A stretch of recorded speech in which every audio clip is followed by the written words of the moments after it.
Si vous me le permettez, je dresserai peut-être en quelques mots quelques éléments de bilan sur la mise en œuvre de cette politique au cours des dernières années et en mettant aussi l'accent sur les sujets qui nous tiennent le plus à cœur, qui sont les priorités du gouvernement en ce début d'année 2023.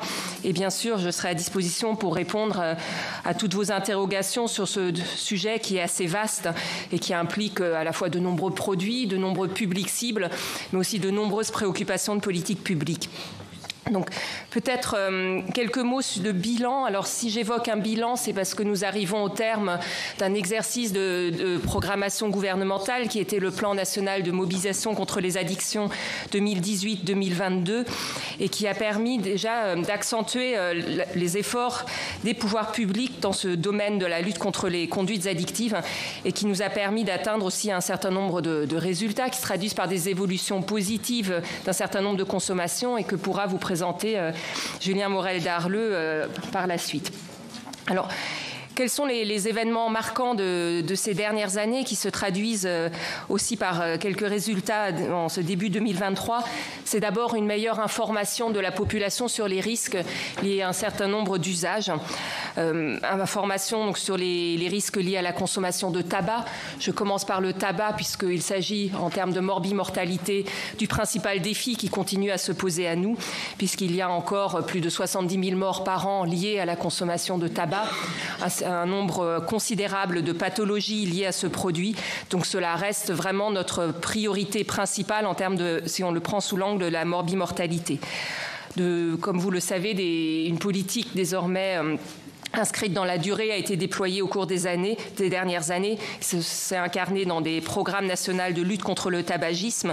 Deux exercices ont déjà pu être conduits. Un troisième est en cours de préparation et pourra être annoncé par le gouvernement au cours des prochaines semaines. Et c'est traduit par la mobilisation concomitante d'un certain nombre de leviers. Levier du prix, le paquet neutre, mais aussi tout un effort porté sur ce qu'on appelle la dénormalisation du tabac dans notre société. Donc pour faire apparaître plus clairement aux yeux de la population les risques liés à cette substance. Alors peut-être pour juste citer quelques opérations emblématiques qui ont pu être reconduites et renforcées, ce sont les opérations dites Moi sans tabac, qui est pilotée par Santé publique France, qui là porte un message très clair sur l'avantage de cesser la consommation de tabac, avantage en termes de santé, avantage en termes de qualité de vie, mais aussi désormais de pouvoir d'achat, puisque c'est une préoccupation pour bien sûr l'ensemble des citoyens, mais on sait qu'un fumeur, quelqu'un qui consomme un paquet, par exemple, de cigarettes par jour, c'est plus de 3 000 € dépensés pour ce produit, donc c'est aussi un gain de pouvoir d'achat de pouvoir s'arrêter de fumer. Autre information sur les risques qui ont pu être conduites, c'est sur l'alcool. Je cite ce produit en deuxième, puisque c'est plus de 40 000 morts par an. On a là aussi beaucoup de risques, non seulement sanitaires, mais aussi sociaux associés à ce produit. Et j'y reviendrai sur l'importance de l'alcool dans l'ensemble des phénomènes de violence dans notre pays.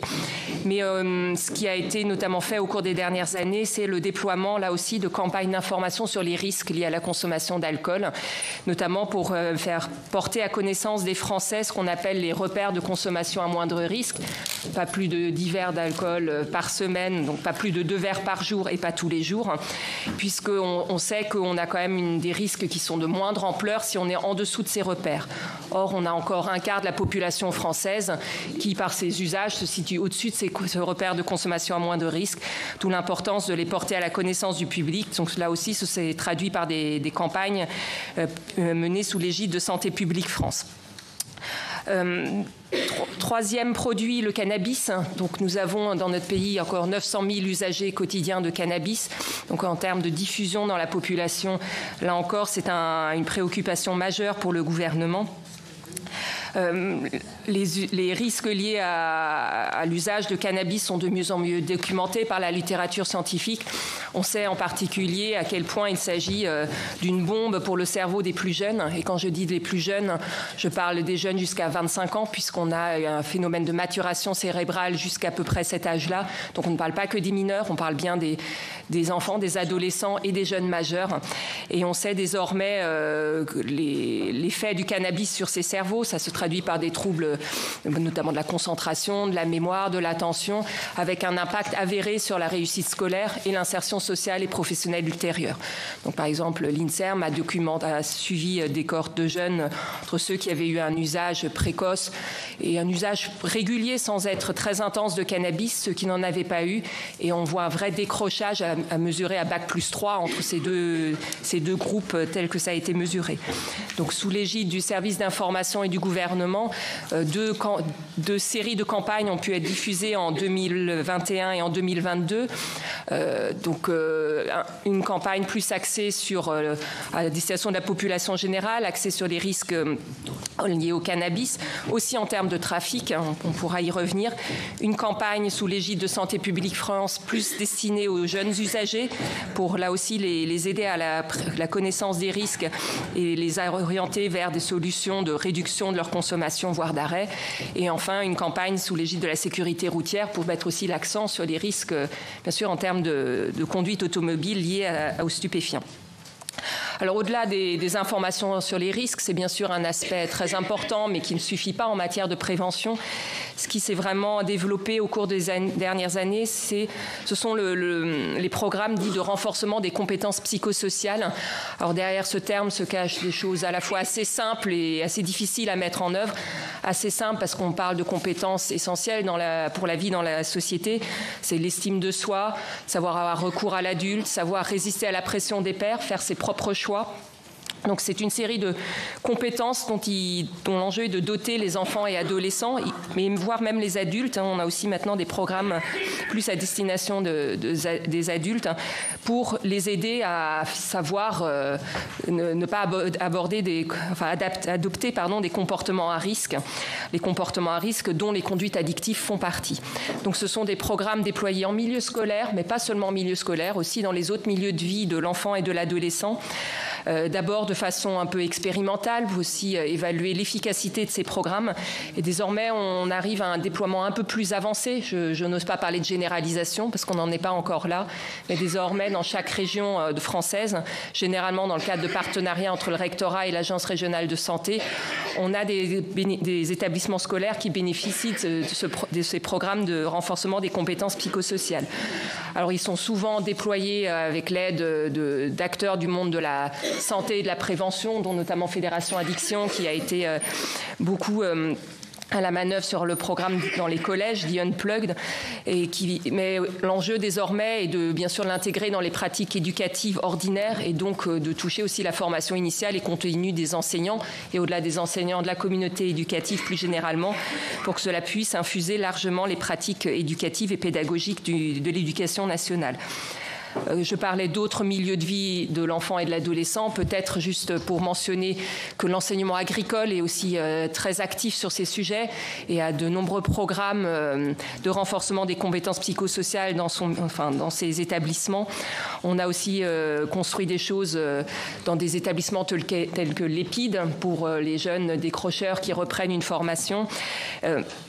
Et on tente aussi de déployer ce type d'approche dans tous les établissements et services qui accueillent des jeunes relevant de la protection judiciaire de la jeunesse ou de l'aide sociale à l'enfance. Donc on n'est pas au bout de ce chemin, mais il est vraiment labouré par l'ensemble des acteurs et ça s'est traduit par une instruction interministérielle adoptée en août 2022 notamment. Toujours dans cet effort porté aux plus jeunes, au bénéfice des plus jeunes, peut-être mentionner la constitution de ce qu'on appelle les environnements protecteurs. Certes, il s'agit de doter chacun des informations sur les risques, de la liberté de choisir, mais aussi de constituer un environnement qui soit protecteur pour lui. Et bien sûr, en priorité, les enfants et adolescents qui sont parmi les publics les plus vulnérables quand on parle de conduite addictive. Alors quels sont ces ingrédients d'environnement protecteur? C'est d'abord le respect de ce qu'on appelle volontiers les interdits protecteurs. Alors le premier d'entre eux, c'est l'interdiction de vente d'alcool, de tabac, de jeux d'argent et de hasard, désormais de protoxyde d'azote aux moins de 18 ans.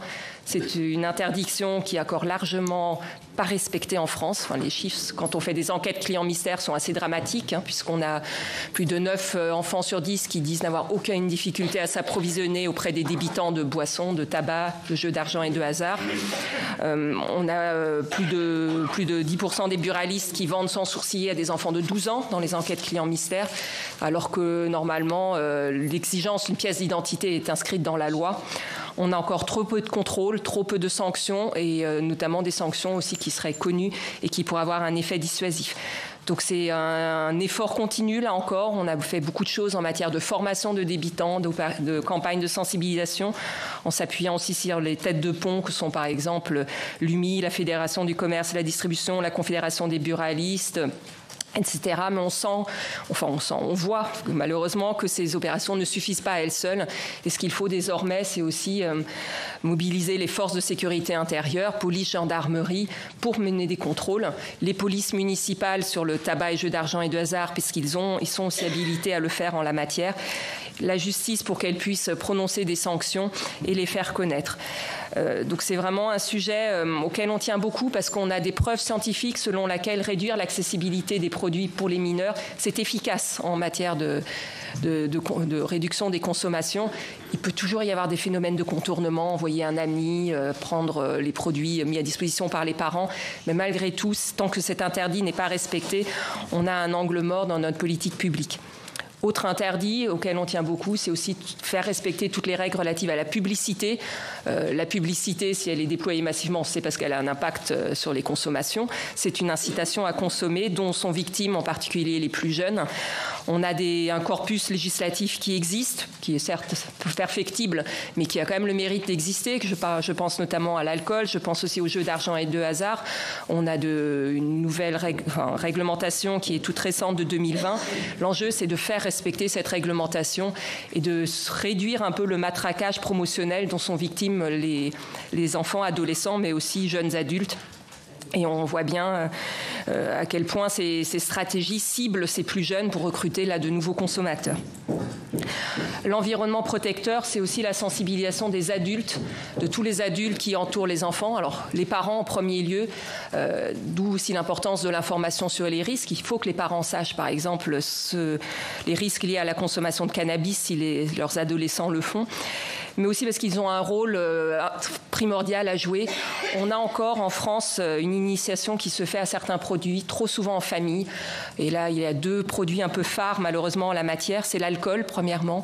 On a encore 44% des enfants de 6e qui ont déjà goûté de l'alcool. En 6e, c'est pas avec les copains, c'est dans le cercle familial. Donc ce sont généralement à l'occasion de fêtes de famille, parfois sous le couvert d'éducation au goût. Mais on a encore des pratiques familiales qui conduisent à une initiation beaucoup trop précoce en matière d'alcool. Et on se situe de très loin par rapport à tous les autres pays européens en la matière. Autres produits, ce sont les jeux d'argent et de hasard. Là aussi, sans penser à mal, souvent l'initiation des mineurs se fait en compagnie des parents. On va acheter un jeu de grattage dans un point de vente française des jeux. On fait des paris sportifs ensemble en ligne devant le match du jour. Mais là encore, on sait que ces initiations trop précoces ont des impacts ensuite sur les conduites addictives des jeunes devenus adultes. Donc là encore, des messages importants à faire passer sur le rôle de chacun et sur la nécessaire mobilisation des adultes.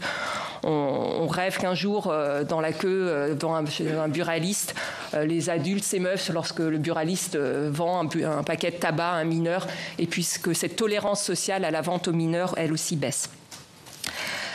L'environnement protecteur, ça vaut pour les enfants adolescents, ça vaut aussi dans d'autres milieux de vie. Et donc ce sont aussi des orientations que nous avons adoptées et que nous souhaitons renforcer au cours des prochaines années. Je pense par exemple au milieu professionnel. On sait qu'on a longtemps un peu pensé qu'il y avait une séparation entre les usages de substances psychoactives en milieu privé, les usages en milieu professionnel. En fait, non, ces deux usages sont liés, bien sûr. Et on sait à la fois ce que ça emporte pour les entreprises d'avoir des salariés qui ont des conduites addictives. Il y a un vrai aussi enjeu économique de bien-être des salariés. Mais on sait aussi que le milieu professionnel lui-même a un rôle à jouer, c'est-à-dire qu'on a des milieux de vie en milieu professionnel qui sont plus ou moins protecteurs. Alors, ça paraît un peu théorique, mais en fait, je vais prendre quelques exemples très pratiques.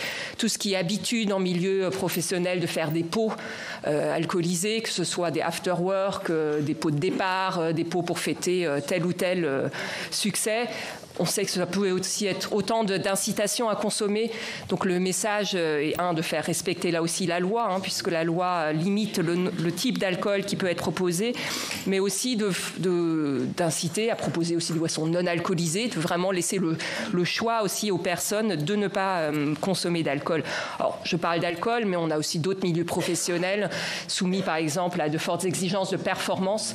Et on sait maintenant que la cocaïne, notamment, c'est un produit que je n'ai pas encore évoqué, mais se diffuse en France. L'offre de cocaïne est très abondante, d'où une forte mobilisation des services de l'ordre, mais on pourra en reparler. Mais on a aussi des usages qui sont en augmentation. Alors, ils sont encore sans commune mesure avec ceux du cannabis, si on reste dans le domaine des drogues illicites. Mais l'usage augmente, ça nous préoccupe énormément.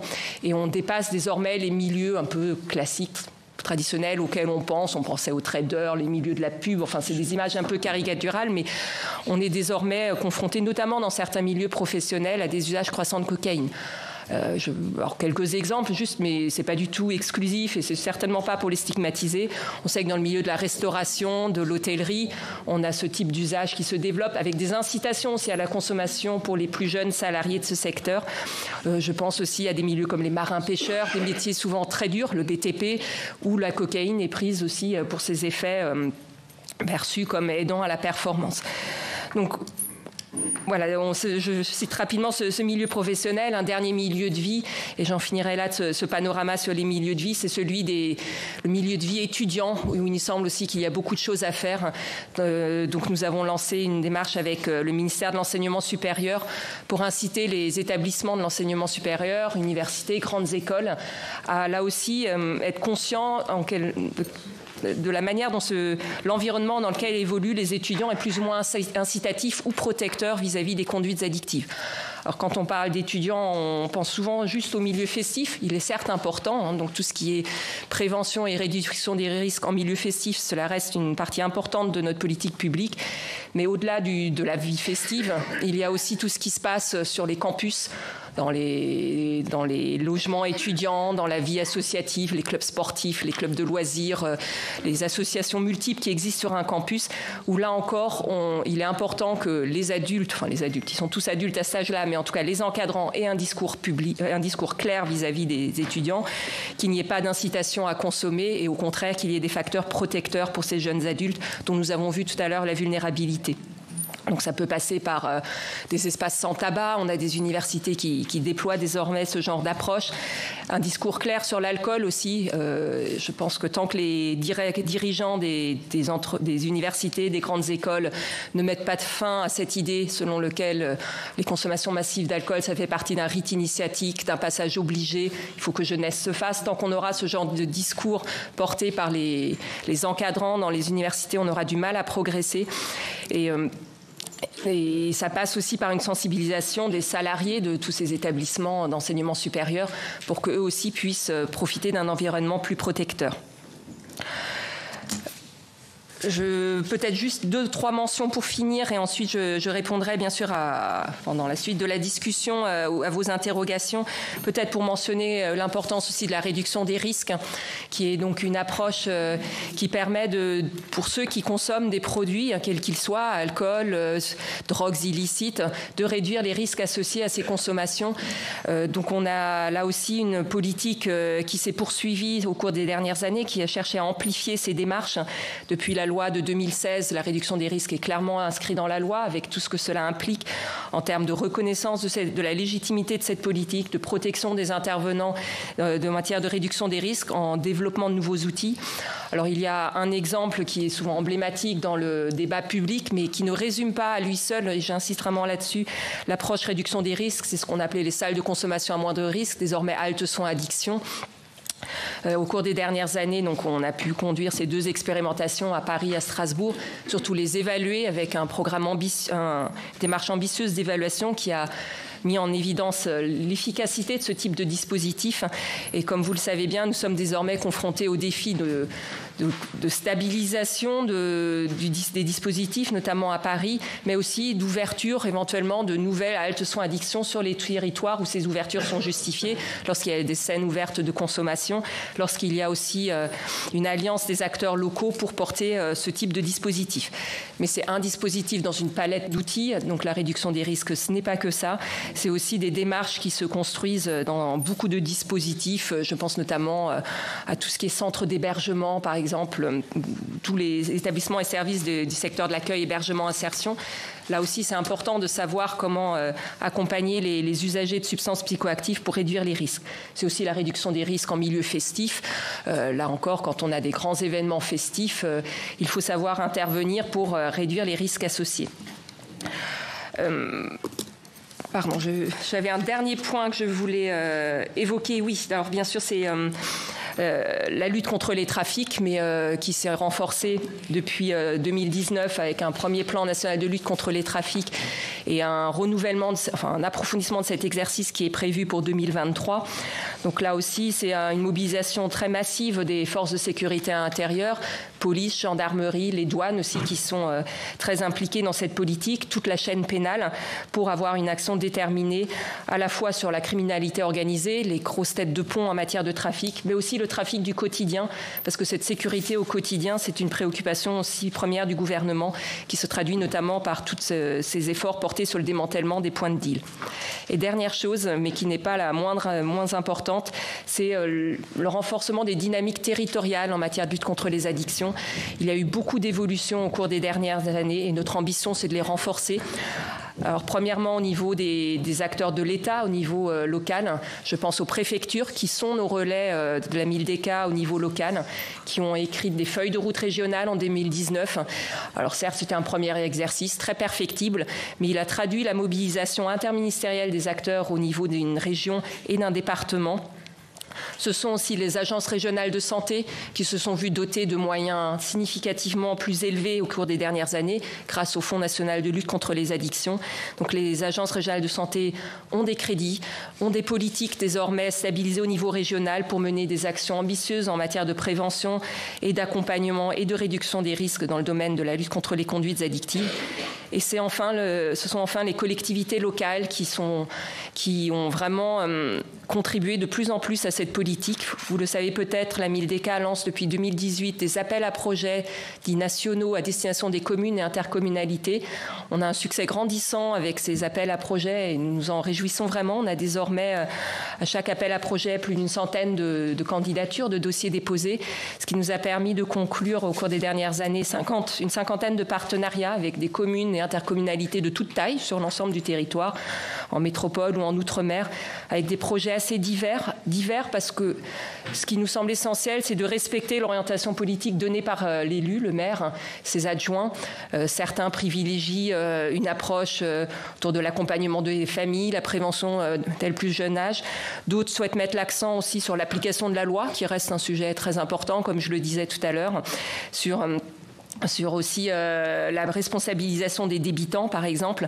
Donc on a des projets avec des intonations de toutes les nuances, mais tous ont le mérite d'être portés par l'élu local, de mobiliser l'ensemble des services de la commune, puisque ce n'est pas seulement un sujet sanitaire, comme vous le savez, c'est un sujet qui implique beaucoup plus largement les services communaux. On a aussi des projets qui se déroulent à destination des agents des communes, parce que, comme je le disais, c'est un sujet qui concerne aussi le maire en tant qu'employeur et qui nous permettent vraiment d'avoir des dynamiques territoriales très intéressantes et que nous souhaitons approfondir au cours des prochaines années. Je vais m'arrêter là. J'ai sans doute été un peu long, mais c'était pour un panorama un peu global et surtout, je reste bien sûr à disposition pour vos questions. Et je n'ai pas parlé de chiffres en termes de pratique et de consommation, puisque je crois que c'est ensuite le rôle de l'OFDT.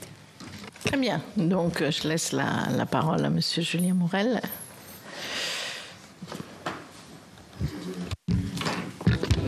Oui, merci Madame la Présidente. Bonjour Mesdames et Messieurs, je vous remercie de cette audition. Je relance le diaporama. Voilà. Donc merci de nous accueillir aujourd'hui. On était dans la même configuration, auditionnée par votre commission il y a un peu plus d'1 an à l'issue de la crise sanitaire. Et donc je ne vais pas revenir sur l'ensemble des données produites par l'Observatoire français des drogues et des tendances addictives, en particulier parce que nous veillons à actualiser ces données, à les rendre disponibles le plus régulièrement possible. Et donc on a réédité donc cette brochure Drogue et addiction chiffres clés au printemps 2022. Et normalement, si la Poste fait bien son travail, vous avez dû le recevoir, vos collaborateurs ont dû le recevoir durant l'été. Donc voilà, pour nous c'était un élément important de vous transmettre ces données qui sont actualisées, sur lesquelles on pourra revenir de manière plus générale. Je voulais vous présenter aujourd'hui les derniers chiffres d'évolution des consommations en population adulte pour le cannabis et pour l'ensemble des drogues illicites et pour les adolescents à 17 ans.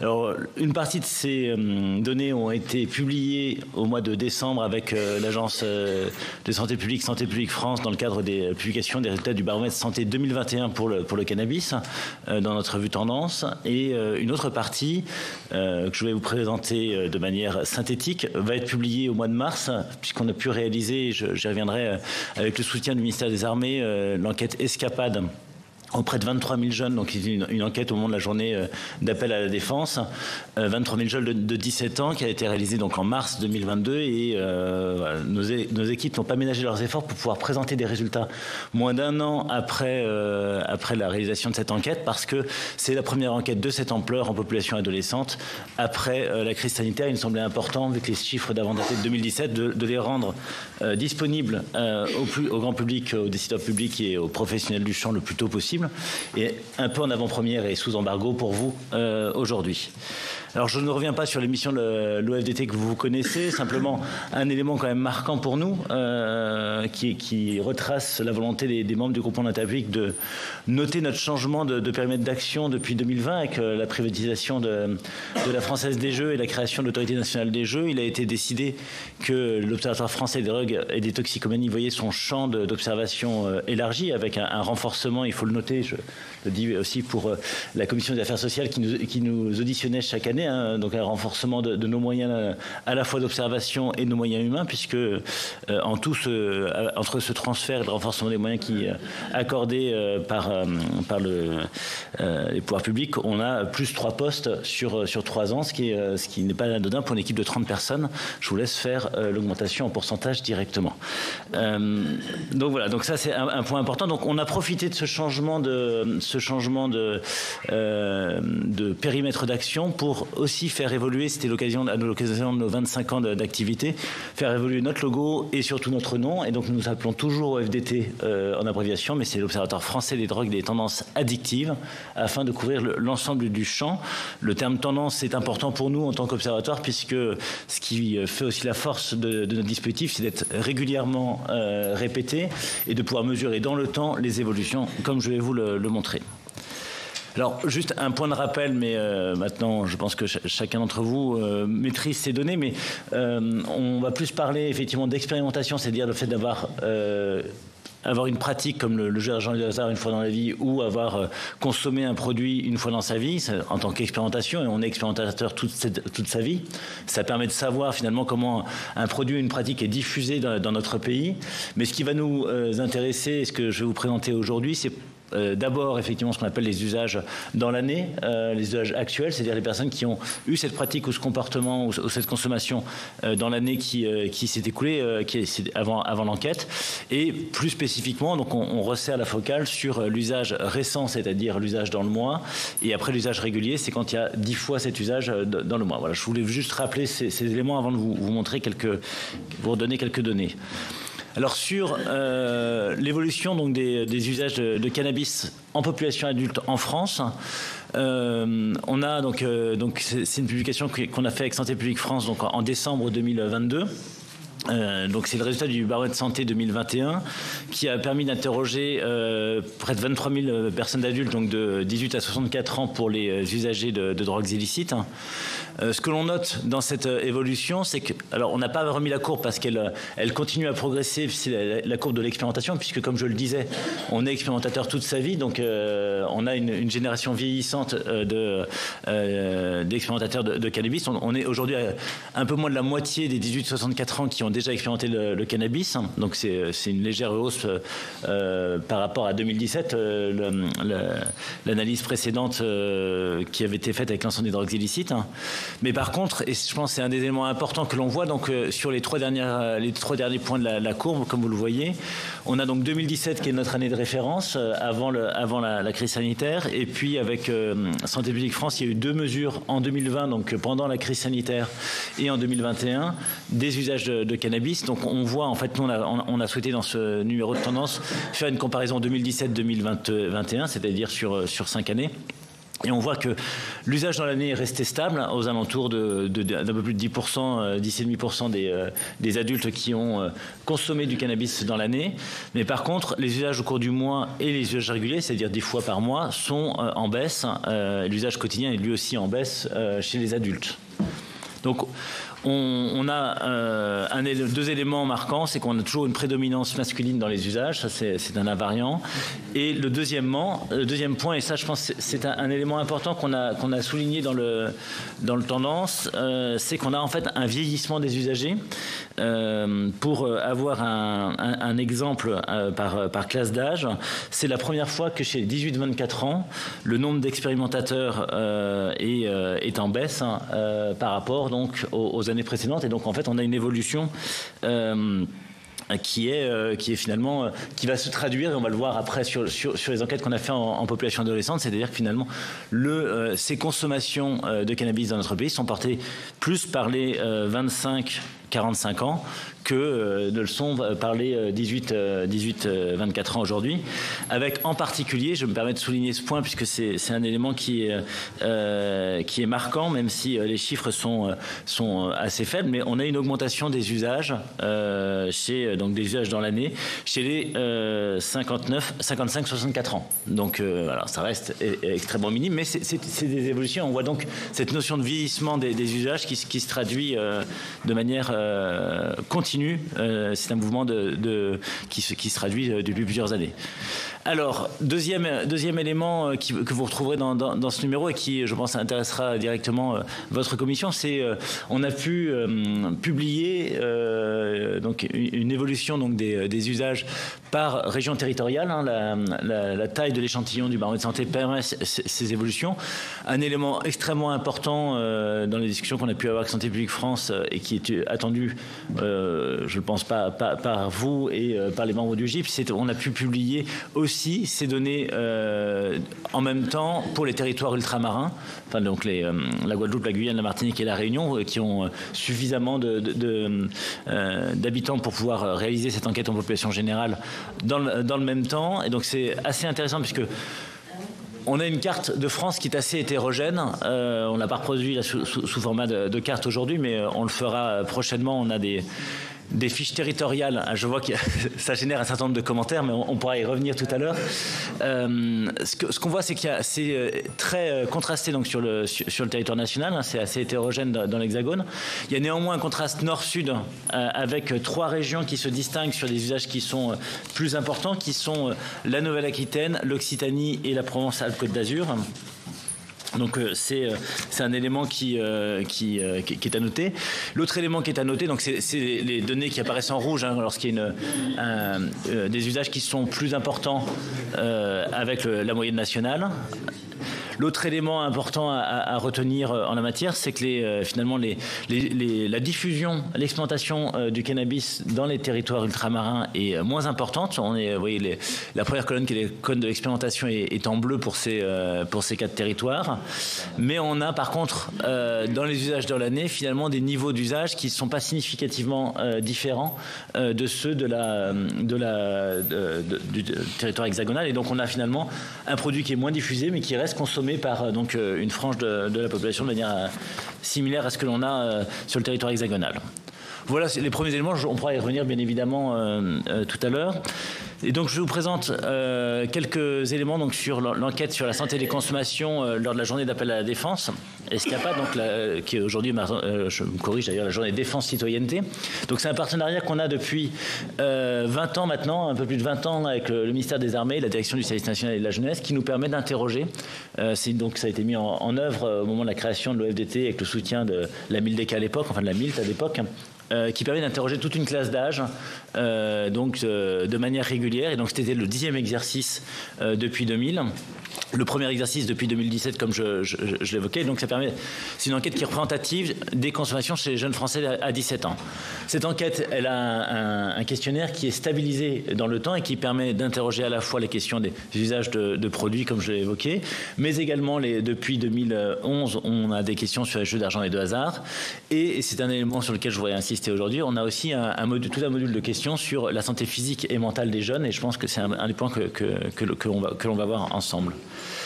Alors l'enquête a eu lieu en mars 2022. Sur une semaine, le ministère des Armées a fait tous ses efforts pour nous permettre de convoquer près de 25 000 jeunes sur une semaine sur le territoire hexagonal. On va réaliser dans les territoires ultramarins cette enquête, puisque jusqu'alors on les réalisait en même temps dans l'hexagone et sur les territoires ultramarins. Compte tenu des délais de convocation sur une semaine, on ne pouvait pas le réaliser dans les Outre-mer l'année dernière. Donc on va le faire cette année avec la direction du service national et de la jeunesse. Donc on aura un petit décalage sur les données, mais on pourra continuer à avoir cette enquête sur l'ensemble du territoire national. En tout, on a 22 430 jeunes de 17 ans qui ont répondu à cette enquête. Avec le département et le sexe renseigné, je le dis, c'est important pour les analyses territoriales que l'on fera ensuite. Et je le disais en introduction, c'est la première enquête de cette ampleur que l'on a réalisée auprès de la population adolescente. Alors, quelques données générales sur ces premiers résultats que l'on est toujours en cours de finalisation et avant de les valoriser au mois de mars.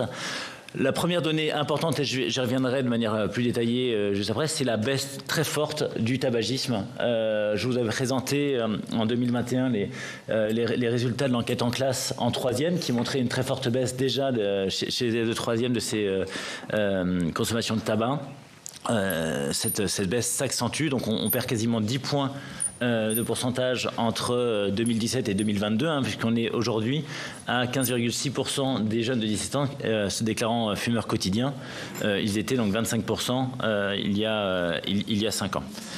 Par contre, et c'est un élément sur lequel on va continuer à travailler avec tout un module sur le sujet, c'est sur la question de l'usage de la e-cigarette, puisque là on a un quasi par contre doublement des usages au cours du mois.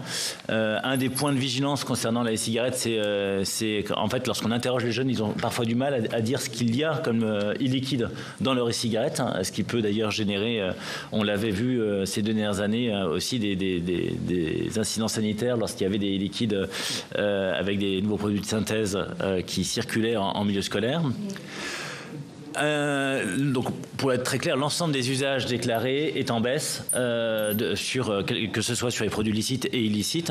Sur l'alcool, donc j'ai pris juste ces données sur l'usage récent, c'est-à-dire l'usage dans le mois. Donc, on a aussi une baisse quasiment de 8 points des usages. Sur le cannabis, l'usage régulier, c'est-à-dire 10 fois par mois, on a une baisse quasiment par 2. On a posé pour la première fois une question sur l'usage du CBD, qui a fait l'objet de nombreux débats et qui montre qu'on a par contre un niveau de diffusion qui est important, à 14%, donc d'usage au cours du mois. Et sur les autres produits illicites, on a une baisse, et donc on passe de 6,8 à 3,9%. Donc ça, c'est un premier point. Juste un petit focus en la matière sur le tabac, puisque c'est quand même le résultat le plus marquant. On a, depuis qu'on a mis en place l'enquête, une baisse de 25 points des usages de tabac quotidiens depuis 2000. Donc on était à 41% en 2000, on est à 16% aujourd'hui, 9 points en moins, donc je le disais tout à l'heure, entre 2007 et 2022.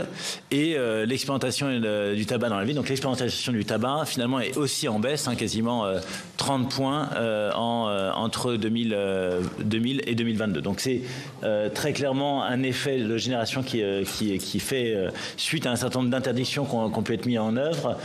C'est depuis le milieu des années 2000, sur l'interdiction de vente aux mineurs, l'interdiction de fumer dans les lieux publics, le paquet neutre. Et tous ces éléments, en fait, jouent sur l'accessibilité à un produit. Et je me permets de rebondir sur ce que disait tout à l'heure Valérie Satoyan, sur finalement ces interdits protecteurs. On a là, effectivement, un effet marquant. Il y a néanmoins un bémol à tous ces chiffres et je pense que c'est un élément de réflexion sur lequel nous allons travailler dans l'analyse de ces résultats. Et pour une fois, dans le numéro de tendance que nous publierons au mois de mars, on aura un focus plus important que les années précédentes sur le sujet. C'est sur la dégradation de tous les indicateurs de santé. Donc je le disais, depuis 2000, de la même manière qu'on pose les mêmes questions sur les usages, on a un module sur à la fois la santé physique et la santé psychique des adolescents, avec des questions qui sont standardisées et qui sont posées dans des enquêtes en population générale. Si la consommation de médicaments est globalement comparable à celle de 2017, on a des jeunes qui perçoivent leur santé comme étant mauvaise, donc une augmentation d'un peu plus près de 2 points, on va dire. On leur demande leur taille et leur poids, donc ça nous permet de mesurer l'IMC, donc ça permet de voir qu'on a en fait une augmentation du surpoids et de l'obésité, avec un marqueur plus important sur l'obésité. Hein. Donc on passe effectivement là aussi un peu plus de 2,5 points en 5 ans. On a un certain nombre de questions qui permettent de mesurer donc la question du risque de dépression légère ou sévère. Et là aussi, on a une hausse de 10 points des indicateurs qui nous sont transmis par les jeunes interrogés. Et enfin, on a une forte hausse des pensées suicidaires, mais aussi des tentatives de suicide déclarées.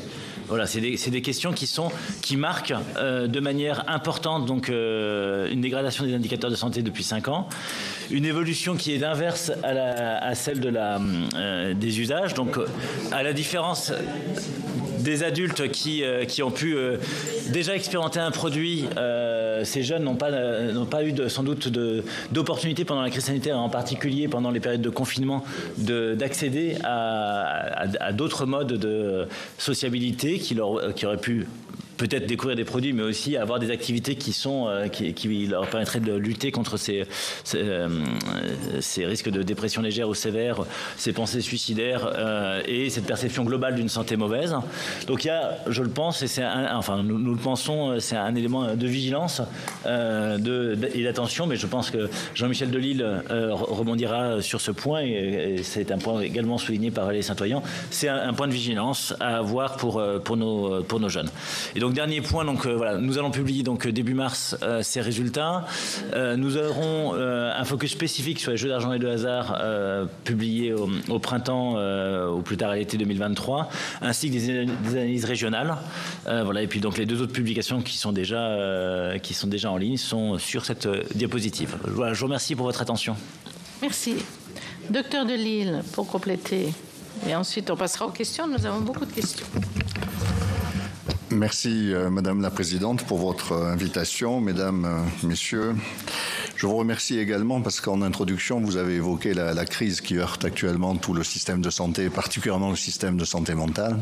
Alors, j'y suis sensible en tant que psychiatre, mais j'y suis encore plus sensible en tant que psychiatre exerçant dans le secteur médico-social, parce que la crise est également massive, y compris sous forme de crise des ressources humaines.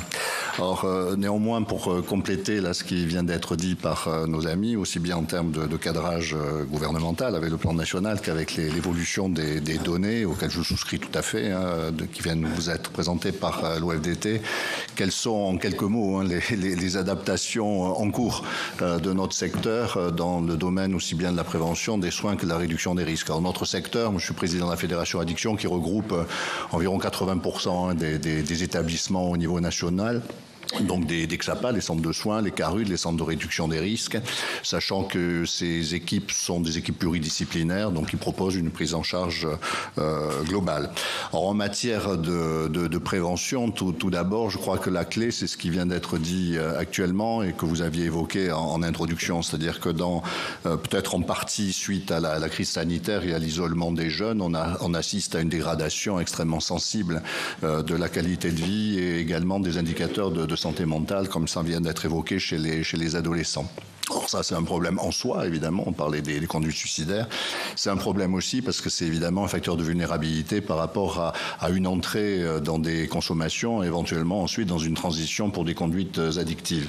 Donc c'est un point à surveiller de très très près qui nous incite non seulement à continuer à promouvoir évidemment les actions de soutien aux compétences psychosociales qu'a rappelé tout à l'heure Valérie Saint-Oyen, mais aussi à développer tous les programmes liés aux consultations jeunes consommateurs.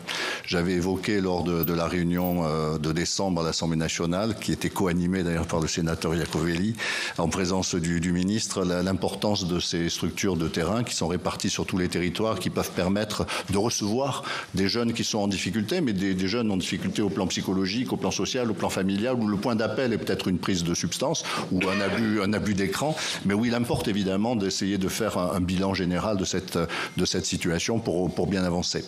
En termes de prise en charge, il faut que nous adaptions à l'évolution des pratiques et des consommations. Alors, il y a des données, on ne le dit pas assez peut-être, parce que les pouvoirs publics en sont responsables grâce aux plans qui se sont succédés, notamment par rapport au tabac, par rapport à l'alcool. Les professionnels ont dû jouer un rôle également, mais l'ensemble de la population, je crois qu'il y a une prise de conscience et on assiste à vraiment un effondrement des niveaux de consommation d'alcool par rapport aux années 60 dans notre pays, avec une mutation complète des modes de consommation, avec une réduction drastique des consommations quotidiennes qui étaient celles de ma génération, des consommations de vin à table, etc., et une évolution vers d'autres modes de pratique qui posent d'autres problèmes. Le tabac, ça a été évoqué aussi, ça se réduit, ça continue à se réduire, il y a un ralentissement actuellement, mais la tendance positive se poursuit chez les jeunes.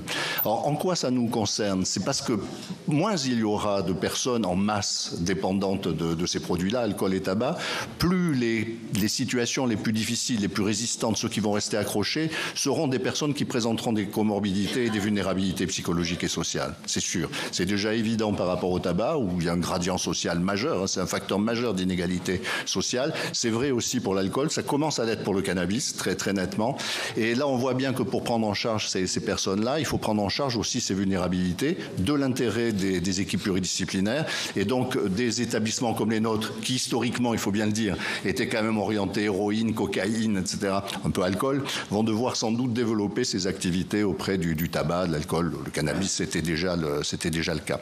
Une autre évolution sensible qui est évidente, c'est que si les jeunes vont moins bien et s'ils consomment peut-être moins de cannabis et de tabac, ce qui est bien, en revanche, ce qui se développe, c'est les problématiques de comportement alimentaire avec des boulimies manifestement à dimension addictive. Ça a été évoqué là sur les prises de poids, etc. Et puis également les écrans. Les écrans. Là, c'est une explosion totale, là aussi amplifiée par le confinement, très très clairement, mais qui ne diminue pas depuis, hein, qui se poursuit. Alors, les écrans, c'est moins dangereux pour la santé physique.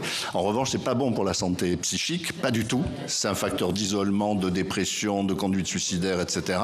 Et on voit en plus qu'il y a au sein de ces addictions-là, les jeux vidéo, ce qui se développe le plus, ce sont de vraies addictions avec les jeux d'argent de hasard, avec la porno sur Internet, etc. Et des dimensions qui nécessitent de notre côté une adaptation, parce que clairement, c'était pas notre savoir-faire de base. Or, peut-être que le Covid, qui nous a permis de développer des outils de e-santé, nous permettra aussi d'inventer des modalités d'intervention qui seront peut-être plus proches de ces usagers bien réels, mais qui sont éloignés de nous, qui sont dans un espace virtuel.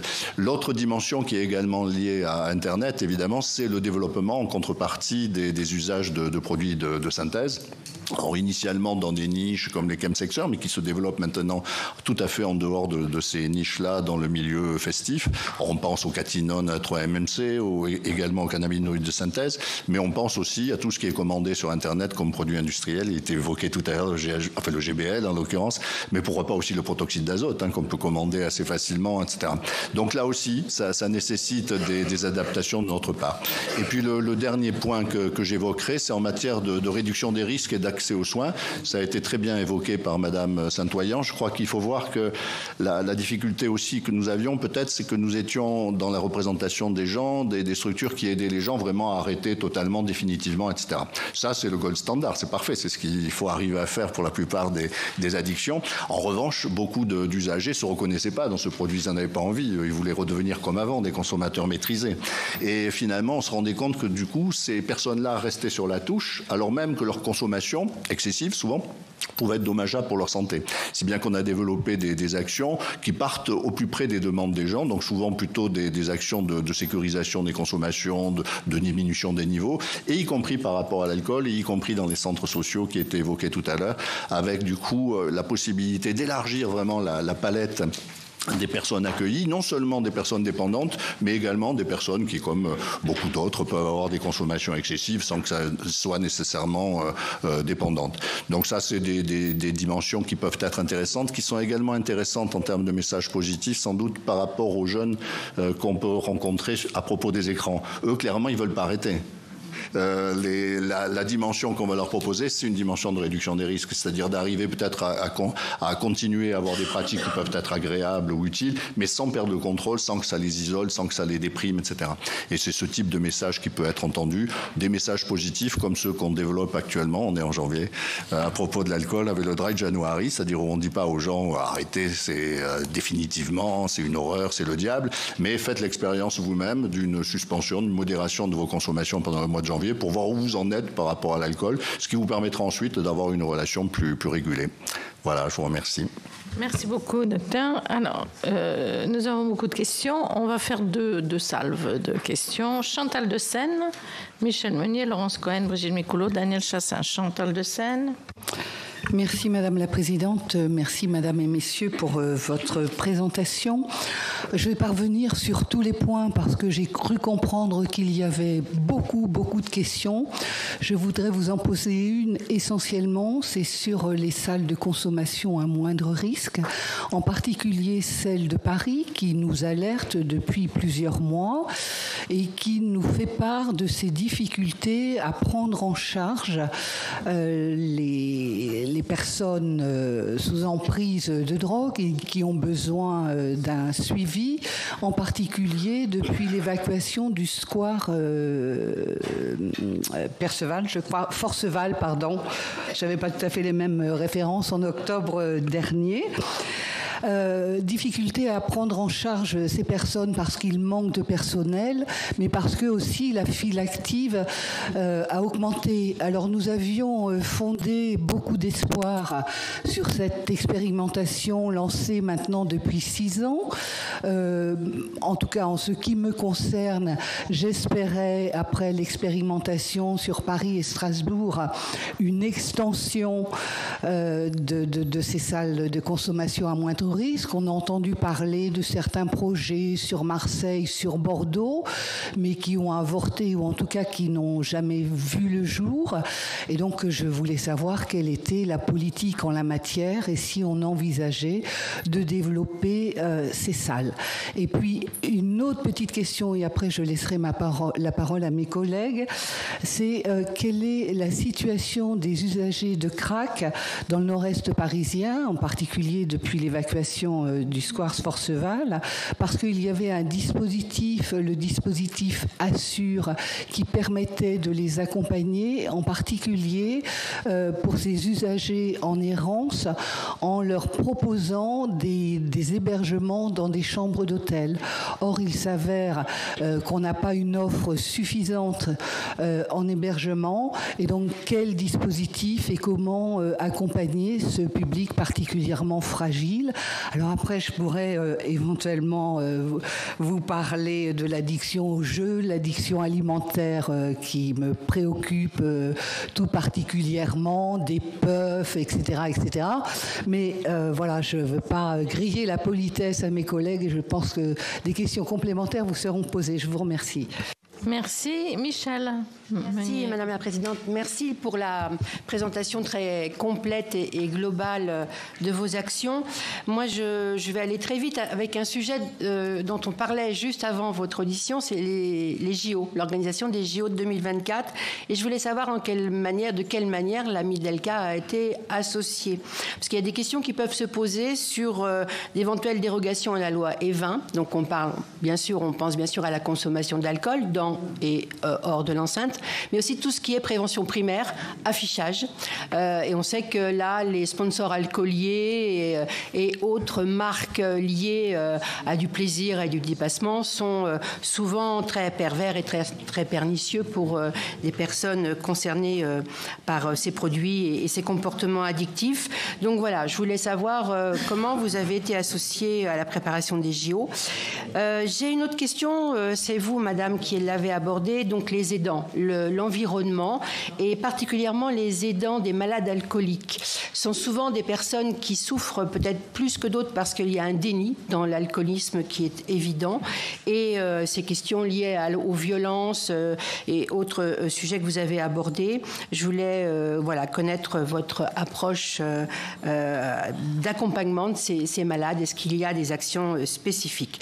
Le protoxyde d'azote, vous l'avez aussi mentionné. Je voudrais savoir quels sont les contrôles réels qui sont faits sur la commercialisation et la vente de ces cartouches en grand nombre. Sur les sites Internet, il y a des sites qui sont dédiés et qui n'ont de vocation que la vente de ces produits.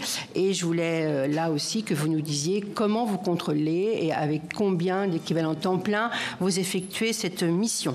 Et puis j'avais une toute dernière question, mais je suis désolée parce que je vous écouterai en différé, plus particulièrement pour la présidente Madame de Roche. Je voulais lui demander si les caramandes étaient en vente libre et si la consommation régulière pouvait être considérée comme une addiction.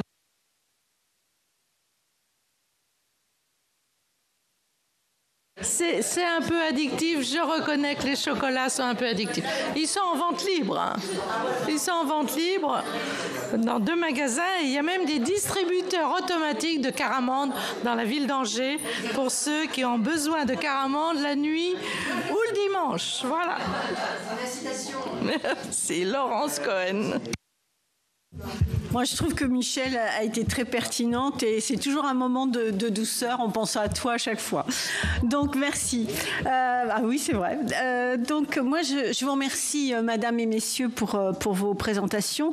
J'aurais un certain nombre de questions à vous poser concernant des phénomènes qui sont très à la mode.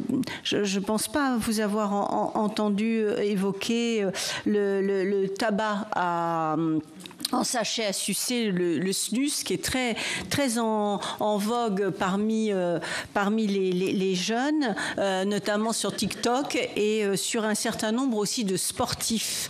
Et j'aimerais avoir un peu votre évaluation du phénomène et comment on peut travailler d'un point de vue préventif. Ma seconde question concerne les cigarettes électroniques, les puffs. On n'a pas de recul suffisant par rapport à la nocivité, à l'addiction, etc. J'aimerais savoir s'il y a eu de nouvelles recherches qui ont été effectuées qui nous permettent de mieux appréhender le côté positif et le côté négatif de ces puffs. Et nous avions voté, nous, au niveau du Sénat, d'ailleurs c'est une proposition de Catherine Procaccia de taxer les puffs. Ça avait été voté au niveau du Sénat et d'ailleurs, je crois que ça n'a pas été maintenu du tout, ça a été rejeté par le gouvernement. Donc voilà, c'est quand même une vraie problématique. Mon autre question, c'est que vous l'avez évoqué, effectivement, il y a le tabac, l'alcool qui sont en vente libre, mais qui ont des effets absolument terribles sur la santé publique. Et à côté de ça, il y a effectivement le cannabis, qui lui n'est pas en vente libre, mais moi j'aimerais quand même vous entendre sur le fait que le cannabis, je crois qu'on le vit toutes et tous, que ce soit en zone urbanisée ou en zone rurale, ça entraîne des trafics absolument terribles et c'est source de violence. Et toutes les politiques qui ont été menées de sécuritaires, d'interdiction, etc., ont été vouées à l'échec. Je pense notamment à toutes les politiques qui ont été menées aux États-Unis, mais pas que.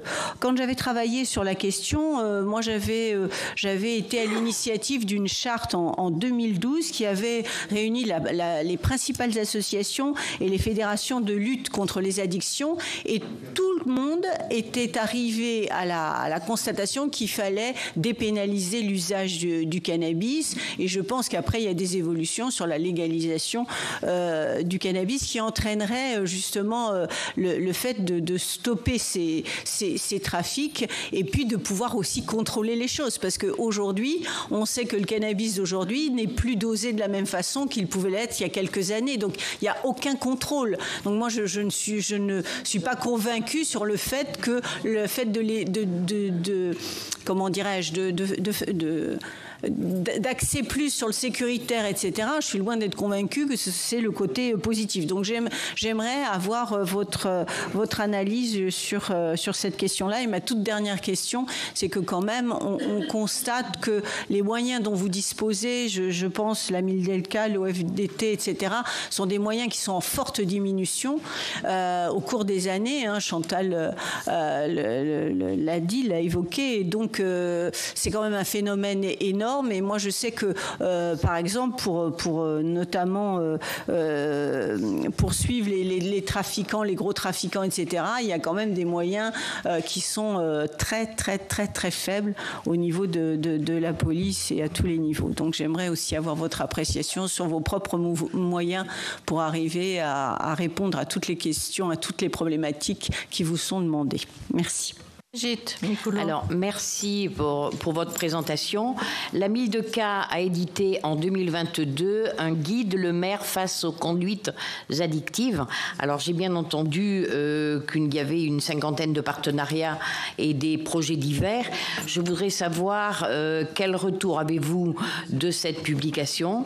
J'ai une deuxième question. Quel est le bilan après 2 années de mise en place d'amendes forfaitaires délictuelles face à l'usage de stupéfiants? Et j'ai une troisième question. Le mondial de football vient de se terminer. Je voudrais savoir si les chiffres ont particulièrement explosé. Consommation de bière.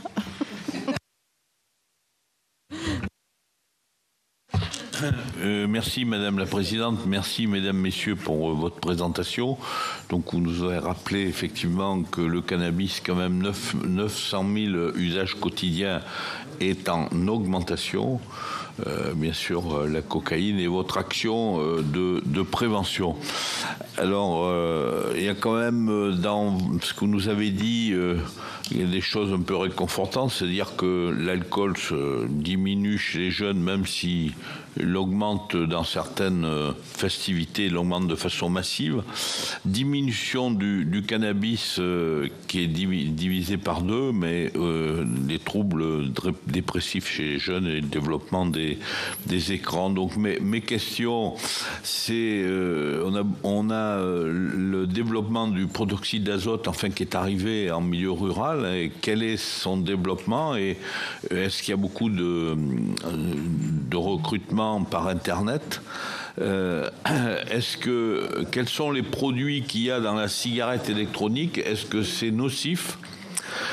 Et enfin, je pense que en ce qui concerne le cannabis, on se rend compte que c'est vraiment une plaie effectivement pour notre pays, avec effectivement des troubles de mémoire et en même temps psychotiques. Et je ne pense pas que le fait de la légalisation, puisque dans d'autres pays on voit que où c'est légalisé, eh bien il y a encore autant ou plus de problèmes. Alors, je vous laisse répondre puisque Madame Saint-Oyen doit partir assez vite, et ensuite nous aurons d'autres questions. Merci Madame la Présidente, et merci beaucoup pour toutes vos questions et observations. La plupart d'entre elles mériteraient un débat en soi, donc je regrette déjà d'avance de répondre sans doute trop vite et peut-être sans doute pas de manière exhaustive. Donc je vais essayer de balayer quelques principaux sujets, et je m'excuse d'avance de devoir vous quitter ensuite. Alors peut-être premièrement sur les salles de consommation à moindre risque, la situation du crack dans le nord-est parisien, les nouvelles HSA. Oui, donc il y a eu une évacuation du square d'Y-Forceval au début début de l'automne par des actions conjointes des services de l'État, avec aussi bien sûr l'aide des acteurs du monde sanitaire, médico-social et social qui aident à la prise en charge des usagers de crack. Comme vous le savez, c'est une problématique très complexe. Peut-être juste en 2 mots, pour l'instant, il n'y a pas eu de reconstitution d'un camp, d'un campement, et ça c'est en particulier lié à la mobilisation très forte des forces de l'ordre à Paris. Mais cela ne fonctionne que si en parallèle on offre une prise en charge adaptée à ces usagers de crack, qui là aussi nécessite une mobilisation conjointe de tous les services. Donc c'est vraiment des efforts à la fois des acteurs de l'État, mais aussi des acteurs sanitaires et associatifs qui interviennent au profit de ces usagers. Donc le dispositif Assor que vous évoquiez, Madame la sénatrice, il a poursuivi sa montée en charge. On est à près de 600 places offertes.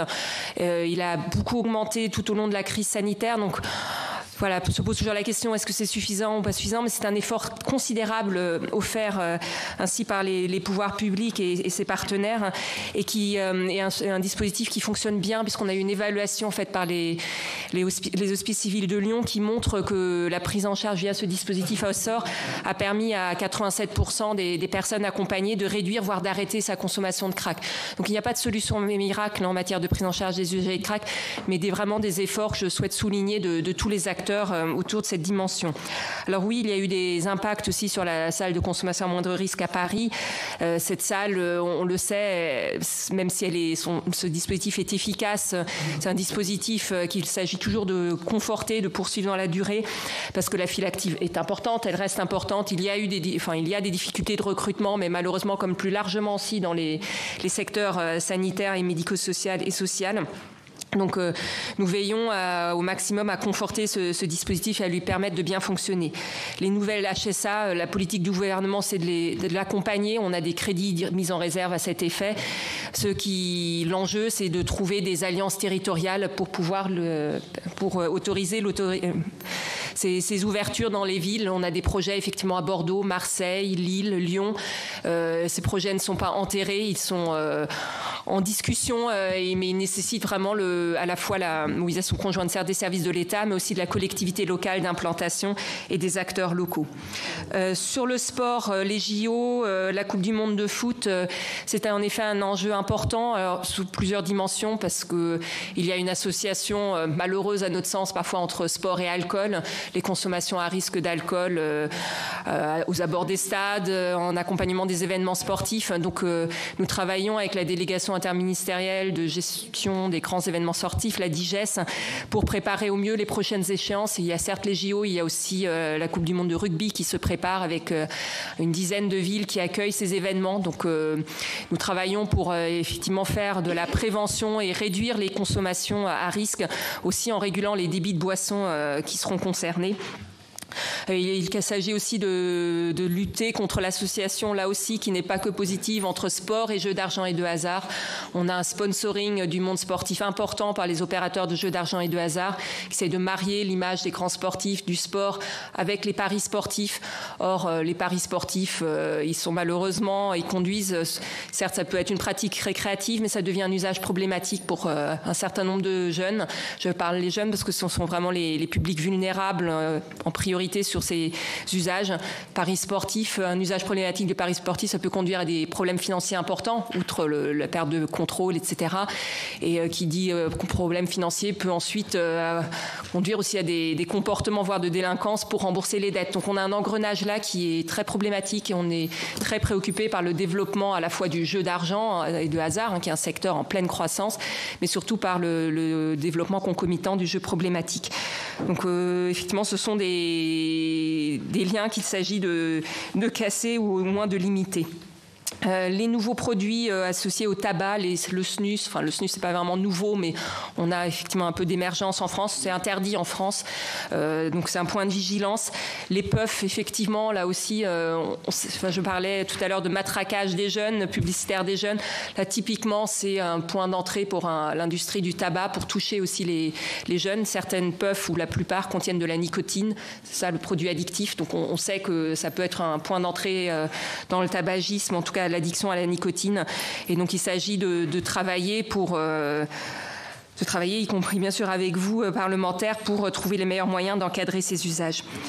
Je n'ai pas le temps et vous non plus sans doute, de faire un débat entier sur la légalisation du cannabis. Peut-être juste pour rappeler la position du gouvernement qui n'est pas favorable à ce changement de statut légal pour des raisons principalement que nous considérons comme pragmatiques, c'est-à-dire les objectifs d'un tel changement de statut légal, ce serait soit de réduire les consommations ou de réduire la criminalité associée aux stupéfiants. Et il nous semble qu'au terme de l'observation des analyses des expériences étrangères, alors on n'est pas au bout de ces expériences, donc ce sont des points d'étape, mais dans tous les pays qui ont franchi ce pas, nous considérons qu'il n'y a pas de réussite en termes de réduction des consommations, plutôt au contraire, de banalisation du produit et d'augmentation chez les jeunes adultes, et pas d'avancée significative en termes de réduction des trafics non plus, les trafiquants se déportant sur des produits soit plus dosés, soit moins onéreux. Mais je conçois que ça mériterait un débat à part entière. Le guide du maire, donc effectivement, nous sommes heureux d'avoir pu le diffuser. Je ne peux pas vous parler d'évaluation d'impact. On sent juste que les exemplaires sont bien partis. Donc on espère que c'est effectivement un outil qui sert à la fois aux maires, aux élus, mais aussi aux acteurs locaux. On sait que les préfectures s'en servent beaucoup aussi dans leur dialogue avec les préfectures. Et le protoxyde d'azote reste effectivement un sujet. On a quand même une loi qui a été adoptée en 2021 pour interdire la vente aux mineurs, interdire la vente dans un certain nombre de débits. Se pose très clairement la question des contrôles. Je ne peux qu'en convenir. Et comme je le disais, ça ne concerne malheureusement pas que le protoxyde d'azote, mais aussi plus largement l'interdiction de vente d'alcool, de tabac, de jeux d'argent à hasard aux mineurs et le protoxyde d'azote. Et c'est vraiment un défi pour nous qu'on aimerait pouvoir relever. Merci. Vous souhaitez compléter par rapport aux questions déjà posées, Dr Delisle, peut-être? Oui, juste quelques mots en complément. Pour les salles de consommation, dorénavant dénommées halte soins addiction, on voit bien que la situation, et ça c'est en soi une leçon, est très différente à Paris et à Strasbourg. À Paris, il y a un problème de massification, de flux massifs, d'une population très, très paupérisée, très marginale, très visible, avec des problèmes de tranquillité publique que nous ne retrouvons pas à Strasbourg, avec une population comparable, mais en moindre effectif. Une des leçons que l'on peut tirer, je crois, en termes d'adaptation, en tout cas c'est une proposition qu'on avait faite en son temps au ministre Véran et plus récemment, c'était plutôt que de développer dans les villes des gros dispositifs comme celui de Paris, essayer de voir des dispositifs peut-être de plus faible ampleur, et pourquoi pas des dispositifs mobiles. C'est ceux qui ont été expérimentés initialement à Barcelone, à Copenhague, à Montréal, etc., qui répondent à des besoins parce qu'ils peuvent aller au-devant d'usagers qui sont éloignés, mais en allant chez eux, dans les squats, les endroits différents, sans les regrouper dans un endroit particulier, et d'autre part des dispositifs qui peuvent évacuer si d'aventure il y a des problèmes de proximité. Donc ça avait été intégré dans la loi, mais à ma connaissance, il manque des décrets d'application pour que ce type de dispositif puisse être proposé. Alors effectivement, il y a différentes villes de France là qui ont ce type de projet avec les difficultés qu'on connaît. En tout cas, à Bordeaux, pour le moment, le travail continue, à Lyon aussi, à Marseille aussi, mais il y a toutes les difficultés qui sont pour partie liées au retentissement négatif de l'image de ce qui s'est produit à Paris, malgré l'engagement et le courage de nos amis là, confrontés à une situation, et nos collègues à une situation extrêmement difficile. L'enseignement, c'est que les problèmes d'addiction, on le disait tout à l'heure, c'est des problèmes mixtes, c'est-à-dire qu'ils vont nécessairement de pair avec des problèmes psychologiques, en l'occurrence psychiatriques, et des problèmes sociaux. Et si on fait juste une salle de manière isolée, évidemment, on va avoir un problème, c'est-à-dire on va avoir un effet de sédimentation. Il faut évidemment intégrer ces dispositifs, c'était le projet d'ailleurs de l'appellation halte soins addiction, dans une dynamique d'accès aux soins ouverte sur du soin résidentiel, sur des prises en charge globales.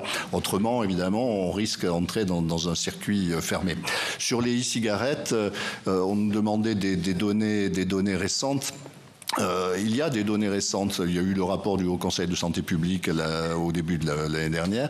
Il vient d'y avoir un rapport d'une revue Cochrane. Alors c'est des méta-analyses médicales, mais qui tentent à ouvrir la porte du côté d'une relative efficacité des cigarettes dans l'aide au sevrage tabagique pour des gens qui veulent arrêter.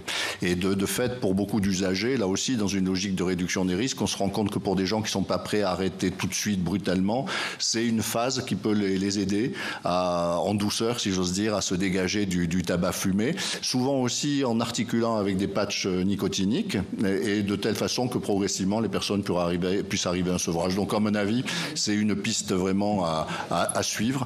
En revanche, côté puff, là, on est comme tout le monde, hein, on est un peu terrifié par ces nouveaux dispositifs inventés par le marketing, avec des couleurs flashy, des goûts fraises tagada, pamplemousse, enfin des choses incroyables qui sont éminemment ciblées sur les mineurs et qui sont un produit d'entrée, et toute mesure qui pourrait être prise pour restreindre l'accès à ce type de produit sera bienvenue. Le snus est moins présent chez nous. Il est très porté par des publicités, effectivement, par des sportifs, et ça c'est à voir avec les paris sportifs. Enfin là, il y a une espèce d'imagerie là qui est compliquée. Le protoxyde d'azote, on en a parlé. Il y a eu la loi qui est passée là, qui est d'une grande aide. Il faut vérifier sur le terrain que ça se passe bien. La difficulté, c'est que l'on peut toujours commander sur Internet, dans la mesure où c'est des produits ouverts, des bonbonnes tout à fait considérables, et qui ensuite peuvent entraîner des intoxications aiguës. Parce que ce qui est nouveau, c'est qu'il y a des complications sanitaires très, très dommageables, neurologiques et maintenant hématologiques. Enfin, c'est vraiment quelque chose à surveiller de très près. Voilà. Est-ce que le crack est diffusé? On avait l'impression que c'était un phénomène très urbain. La cocaïne, on sait maintenant qu'il y en a partout, même en milieu rural, et même en milieu très rural. Est-ce que le crack est diffusé aussi un peu globalement sur le territoire français? Alors la cocaïne fumée est de plus en plus diffusée largement. Alors, j'emploie ce terme parce que c'est un peu le crack en tant que tel, c'est de la cocaïne basée, donc il peut être fumé. Parce qu'autrement, la cocaïne normale, si j'ose dire, se dégrade à la chaleur, donc on peut la sniffer, on peut l'injecter, mais si on la brûle, elle va pas marcher si on cherche la fumée. Donc pour arriver à faire une cocaïne qui puisse être fumée, il faut la baser, donc avec une base qui peut être, peu importe. Et soit, à ce moment-là, on la base soi-même, et c'est ce qui se fait à la campagne, c'est ce qui se fait à Bordeaux, c'est-à-dire les gens achètent de la cocaïne et la transforment en crack, mais eux-mêmes, en fait, avec une technique de basage, avec du bicarbonate ou des choses comme ça. En revanche, le crack vendu d'emblée en tant que crack, donc sous forme de cristaux, ça reste pour le moment très centré sur les grandes villes, et notamment à Paris. Et avec des populations très marginales, alors que la cocaïne fumée basée donc aussi touche les populations marginales en province, dans les Caraïbes, mais pas uniquement. C'est-à-dire là, on se rend compte que ça diffuse sur des populations plus larges, y compris les usagers traditionnels de cocaïne. Je vais juste peut-être revenir sur un certain nombre de thématiques qui ont été abordées concernant le protoxyde d'azote, qui est un sujet sur lequel votre commission et la commission des lois du Sénat nous avaient interrogé au moment de la proposition de loi de 2019. Juste pour vous indiquer que cet automne, l'Agence européenne des drogues, l'IMCDD, a publié un rapport sur l'étendue du phénomène au niveau européen. Je pense que c'est aussi une ressource intéressante en termes de mesures mises en place pour contrôler la diffusion de ce produit dans un certain nombre de pays de l'Union européenne. Il y a toute une analyse comparative des législations prises par les différents pays, et on voit que dans les pays comme les Pays-Bas ou le Danemark, qui sont comme chez nous relativement touchés par ce phénomène chez les jeunes, les dispositifs législatifs qui ont été pris ou réglementaires ont aussi évolué dans le temps, puisque, comme ça a été évoqué, les acteurs de l'offre changent leur méthode de diffusion. Donc, c'est une ressource tout à fait intéressante, avec des cas d'analyse thématique pour 6 pays, dont la France. Ça, c'est un premier point. Il y a eu aussi un certain nombre de questions sur le crack et sur la diffusion de la cocaïne. On va nous publier au mois de mars 2023 une synthèse des dernières données disponibles concernant l'actualité des usages de cocaïne dans notre pays. Comme le rappelait Jean-Michel Delisle, les dernières données qu'on a, nous, sur les patients qui sont pris en charge dans les XAPA, on a vu effectivement ces 5 dernières années une très forte augmentation du nombre de demandes de traitement pour la cocaïne fumée, donc c'est-à-dire les usagers de cocaïne basée, qui sont donc pour ceux qui s'approvisionnent auprès d'un marché structuré qu'on appelle le crack, mais qui se diffuse, comme ça a été évoqué par Jean-Michel Delisle, par par le bas âge, soit par l'usager lui-même, soit par des proches, mais qui ne donne pas lieu à un marché structuré. On a très peu d'exemples de marchés structurés de produits de crack en dehors de Paris. Il y a quelques points de vigilance en région. On vient de réaliser, à la demande de l'Agence régionale de santé des Pays de la Loire, une enquête sur ces usages auprès des publics les plus précarisés en dehors de la métropole nantaise, donc en Mayenne, dans la Sarthe et dans le Maine-et-Loire. Donc voilà, on rendra public ces résultats avec l'Agence régionale de santé fin février. Donc c'est des éléments qui seront, je pense, au regard donc c'est un travail qui a permis d'interroger plus d'une 60aine de professionnels et d'usagers sur cette région, et ça, je pense que les résultats seront aussi intéressants pour vous. Et enfin sur toute la question concernant la légalisation du cannabis, à l'OFDT, on s'est attaché à cette question de compréhension des modèles qui étaient mis en œuvre à l'étranger, avec une première étude qui avait été réalisée en 2016-2017. Et depuis 2019, avec le financement du Fonds Addiction, on mène un projet qui s'appelle Astracan et qui permet de mesurer les modèles de légalisation ou de régulation du cannabis qui ont été mis en œuvre au Canada et aux États-Unis dans 6 juridictions, donc dans 6 États, 3 au Canada et 3 aux États-Unis.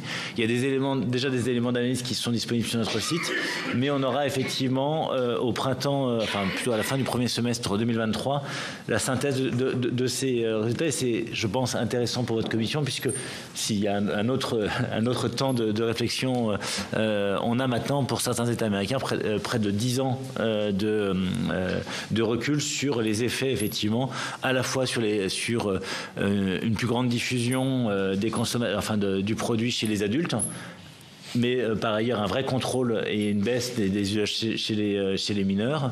Et puis, je ne vais pas le détailler ici, mais un certain nombre de points de vigilance concernant les conséquences sanitaires de ces usages en population adulte. Voilà, c'est ce que je voulais réévoquer sur les différents sujets qui nous concernent directement. Juste puisque je sais que la question des puffs et du SNUS a été évoquée à plusieurs reprises.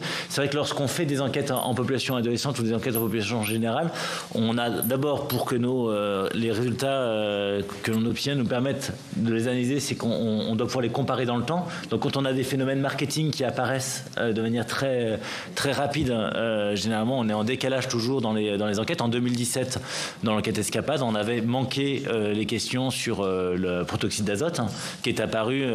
Donc il faut toujours être vigilant sur le fait qu'un phénomène, s'il est visible médiatiquement parlant dans la rue, ne se traduit pas forcément par une diffusion massive dans l'ensemble, de manière générale, sur toute une génération de public. Donc ça c'est un point de vigilance. On a pu poser, on l'avait présenté l'année dernière, on sait qu'on a 5,5% un peu moins de 6%, donc des jeunes de 3e qui ont déjà expérimenté le protoxyde d'azote dans une enquête qu'on mène en milieu scolaire. On a remené cette enquête en milieu scolaire au premier semestre 2022, et donc on aura à la rentrée de septembre 2022 des nouvelles données sur la diffusion effectivement du protoxyde d'azote qui pourrait être comparée aux données de 2021. Donc ça c'est un premier point. On sait qu'on est quand même sur un produit qui est relativement fortement diffusé auprès des jeunes, mais quand je dis relativement et fortement, on est dans un tour de 10%, on n'est pas à la moitié, on n'est pas sur des niveaux de diffusion qu'on a pu connaître au début des années 2000, comme je le disais tout à l'heure sur le tabac, ou qu'on le connaît encore aujourd'hui, comme l'a rappelé Valérie Saint-Oyen, sur l'alcool. Ça ne veut pas dire qu'il ne faut pas être vigilant, ne faut pas dire qu'il ne faut pas contrôler, mais il faut effectivement être attentif lorsqu'il y a des nouveaux produits, voir si c'est effectivement un phénomène qui apparaît et qui va disparaître. On avait eu le cas pour les cigarettes électroniques marketing type Jules il y a 50 ans. Il faut savoir que les jeunes sont aussi très réactifs. C'est une entreprise qui a été rachetée par l'industrie du tabac et qui a quasiment disparu en fait dans les pratiques de consommation. Donc la vigilance, et ça a été rappelé à plusieurs reprises et nous on pose cette question, on essaie de la comprendre dans les enquêtes en population générale, c'est que sur ces cigarettes type puff, en fait la question c'est que les jeunes qui expérimentent cette cigarette ne savent pas exactement ce qu'ils fument, ce qu'ils inhalent pour être plus précis, s'il y a de la nicotine, s'il n'y a pas de la nicotine, et l'enjeu principal c'est effectivement de prévenir l'addiction à la nicotine qui peut après entraîner des consommations de cigarettes qui sont plus facilement accessibles. Très bien. Docteur Delisle, vous souhaitez rajouter quelque chose ? Excusez-moi, il y avait une question très précise sur l'enquête Escapade. Excusez-moi de ne pas y avoir répondu. Donc, c'est une enquête qui est faite auprès de 24 000 jeunes qui sont tirés aléatoirement, donc qui passent sur une semaine donnée la journée d'appel, donc la journée défense citoyenneté. Donc, ils sont convoqués par le ministère des Armées. Donc, c'est aléatoire. Donc, il y a sans doute des jeunes parmi ces 24 000 qui avaient un trouble de l'attention, mais nous, on ne le sait pas, et les questions qui sont posées en termes de santé ne permettront pas de le déterminer, mais je suis certain que Jean-Michel Denis, avec sa pratique de terrain, pourra vous donner des éléments par rapport à ça. Oui, alors très rapidement, un premier point sur la prévention suite à ce qui était dit à l'issue de Festiprève à La Rochelle. Je crois parmi les acteurs majeurs en matière de prévention, il y a les personnes elles-mêmes et notamment les jeunes.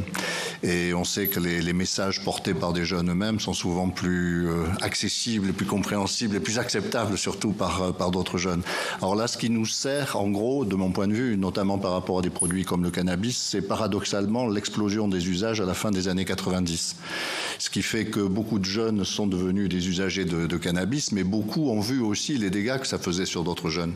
Si bien qu'ils ont pu juger par eux-mêmes que le cannabis n'était pas aussi inoffensif que ce qui était dit auparavant, où en fait il y avait deux visions cloisonnées. Les jeunes pensaient que il y avait rien à craindre, c'était une panacée, et les adultes en gros pensaient que c'était pas bon, dangereux. Donc c'était assimilé discours moraliste, alors que là en fait la réalité éclate. C'est, j'espère, ce qui va apparaître bientôt avec le protoxyde d'azote, c'est-à-dire que les jeunes eux-mêmes se rendent compte que finalement c'est pas anodin et peuvent développer des messages de prévention qui sont très audibles, quitte à charge à nous ensuite de les relayer, y compris sur les réseaux sociaux et sur les supports médias qu'utilisent les jeunes eux-mêmes. Donc ça, à mon avis, c'est une grosse piste. Vous nous demandiez si nos moyens étaient suffisants. Non. Les moyens de prévention, pour l'aspect consultation jeunes consommateurs, c'est-à-dire repérage précoce, prévention primo-secondaire, ça c'est intégré à notre dotation globale, donc globalement ça fonctionne. En revanche, là où il y a des gros problèmes, c'est toutes les actions de prévention autres sont financées à l'année pratiquement, donc avec l'insécurité qu'on connaît tous dans ce type de problématique. Alors sur le TDAH, donc le trouble déficit de l'attention avec hyperactivité, clairement parmi les troubles neurodéveloppementaux, c'est celui qui est le plus prédictif de risque de passage à l'addiction au moment de l'adolescence. Il y a un lien structurel très très important qui nécessite là aussi de décloisonner les filières santé mentale, pédopsie et addicto, de telle façon qu'on le sait bien, le repérage précoce du TDAH et son accompagnement, son traitement précoce, c'est vrai aussi pour le trouble bipolaire chez les enfants, peut permettre de réduire à ce moment-là le risque d'évoluer vers une addiction. Donc ça c'est bien.